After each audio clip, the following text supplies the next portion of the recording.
അലൈഹിസ്സലാം കടന്നു വന്നിട്ട് അവിടുന്ന് പറയുന്നു ഐനമാ തകൂനു യുദ്രികുമുൽ മൗതു വലൗ കുന്തും ഫീ ബുറൂജിൻ മുശയ്യദാ.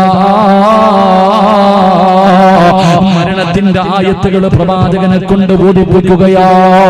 നബിയേ പോകാ സമയമായി നബിയേ. എന്റെ പ്രിയമുള്ളവരെ, പ്രവാചകനെ സ്വഹാബികളോട് പറഞ്ഞിട്ട് അവിടുന്ന് പൊരുത്തം ചോദിക്കുകയാണ്. എല്ലാവരോടും അല്ലാഹുവിന്റെ റസൂൽ പൊരുത്തം ചോദിച്ചു. സലാം പറഞ്ഞ് പിരിയുകയാണ്. പടച്ചവനെ, പ്രവാചകനെ വീടിന്റെ അകത്ത് കടന്നു ചെന്നു. എല്ലാ ഭാര്യമാരെയും വിളിച്ച് ഉപദേശിച്ചു. എന്നിട്ട് പറഞ്ഞു, എനിക്ക് ആയിഷ ബീവിയുടെ വീട്ടിൽ കിടക്കണം. എല്ലാവരും സമ്മതം കൊടുത്തു. അല്ലാഹുവിന്റെ പ്രവാചകൻ സല്ലല്ലാഹു അലൈഹി വസല്ലമ തങ്ങൾ ആയിഷ ബീവി റളിയല്ലാഹു തആല അൻഹയുടെ വീടിന്റെ അകത്ത് കിടക്കുകയാ. എന്റെ പ്രിയമുള്ളവരെ, റബീഉൽ അവ്വൽ 11 റസൂലുള്ളാഹി സ്വല്ലല്ലാഹു അലൈഹി വസല്ലമ തങ്ങൾ അവിടുന്ന് പ്രവാചകന് റബീഉൽ അവ്വൽ 11 കടന്നു വന്നു. പ്രവാചകൻ അവിടുന്ന് വിളിച്ചു, ആയിഷ, എന്റെ വീടിന്റെ അകത്ത് വിളക്ക് കത്തിക്കാത്തത്? വീടിന്റെ അകത്ത് വല്ലാത്ത ഇരുളാണ്. പ്രവാചകൻ ചോദിച്ചു, എന്തേ വിളക്ക് കത്തിക്കാത്തത്? ആയിഷ ബീവി മാറി നിന്ന് കരയുകയാണ്. കാരണം വിളക്കിന്റെ അകത്ത് ഒഴിക്കാൻ എണ്ണയില്ലായിരുന്നു. പിന്നെയും പ്രവാചകൻ ചോദിച്ചു, എന്തേ ആയിഷ വിളക്ക് കത്തിക്കാത്തത്? യാ റസൂലല്ലാഹ്, എണ്ണയില്ല നബിയേ. വിളക്കിന്റെ അകത്ത് ഒഴിക്കാനുള്ള എണ്ണ പോലും ഈ വീടിന്റെ അകത്തില്ല നബിയേ. പ്രവാചകൻ മറ്റുള്ള ഭാര്യമാരുടെ വീട്ടിൽ പറഞ്ഞു വിട്ടു.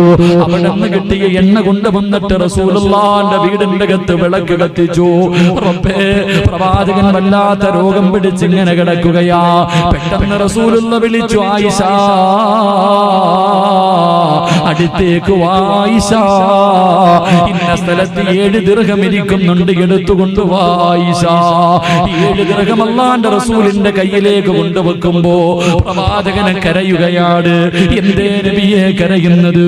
ആയിഷ, ഇതെന്റെ വീടിന്റെ അകത്ത് ഇരിക്കുന്ന സമയത്താണ് ഞാൻ മരിക്കുന്നതെങ്കിൽ രക്ഷപ്പെടൂലല്ലോ ആയിഷ. എന്റെ കണ്ണടയുന്നതിന് മുമ്പ് നീ ആർക്കെങ്കിലും കൊണ്ടുപോയി കൊടുക്കുക ആയിഷ. തന്റെ വീടിന്റെ അകത്തിരുന്ന അവസാനത്തെ 1 രൂപയും അല്ലാഹുവിന്റെ റസൂല് സദഖ കൊടുത്തു.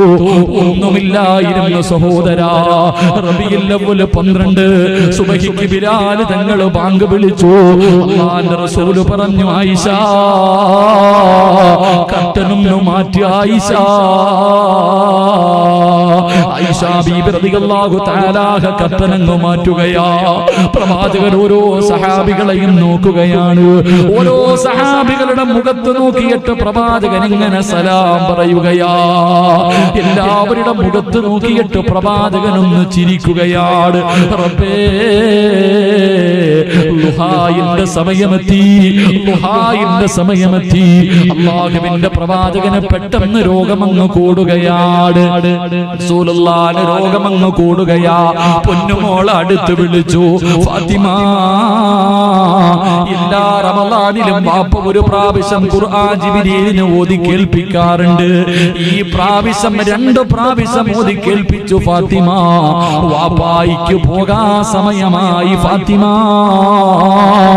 വാപ്പ പോകുകയാണെന്ന് പറയുമ്പോ തന്റെ പൊന്നാര മകളിരുന്ന് കരയുകയാണ്.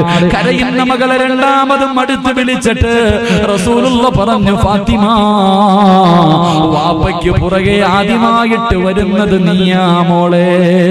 അല്ലാഹുവിന്റെ റസൂൽ പൊന്നുമോളെ ഉപദേശിച്ചു, ആയിഷ ബീവിയെ ഉപദേശിച്ചു, പ്രവാചകന്റെ ഭാര്യമാരെ ഉപദേശിച്ചു, എല്ലാവരോടും പൊരുത്തം ചോദിച്ചു. ഹസൻ ഹുസൈൻ റളിയല്ലാഹു തആല അൻഹുമാ രണ്ടുപേരെയും കെട്ടിപ്പിടിച്ച് ചുംബനം കൊടുത്തു. പെട്ടെന്ന് പ്രവാചകന്റെ രോഗമങ്ങ് കൂടുകയാണ്. റസൂലുള്ള വീടിന്റെ അകത്ത് തളർന്നു കിടക്കുമ്പോ വീടിന്റെ കവാടത്തിൽ അസ്സലാമു അലൈക യാ അഹ്ല ബൈത്തിൻ നുബുവ ഇഫ്തഹിൽ ബാബ്. പ്രവാചകന്റെ കുടുംബമേ, ഒന്ന് വാതിൽ തുറക്കുമോ? ഫാത്തിമ ബീവി പറയുന്നു, ഇല്ല, എന്റെ ഉപ്പയ്ക്കൊട്ടും സുഖമില്ല, എന്റെ വാപ്പയ്ക്ക് അനങ്ങാ പോലും വയ്യ, രോഗം പിടിച്ചിട്ട് വേദന സഹിക്കാൻ കഴിയാതെ എന്റെ ഉപ്പ കിടന്ന് പിടയുകയാ, നിങ്ങൾ പോയിട്ട് പിന്നെയൊന്ന് വരുവോ? ഫാത്തിമ ബീവി ഇരുന്ന് കരയുകയാണ്.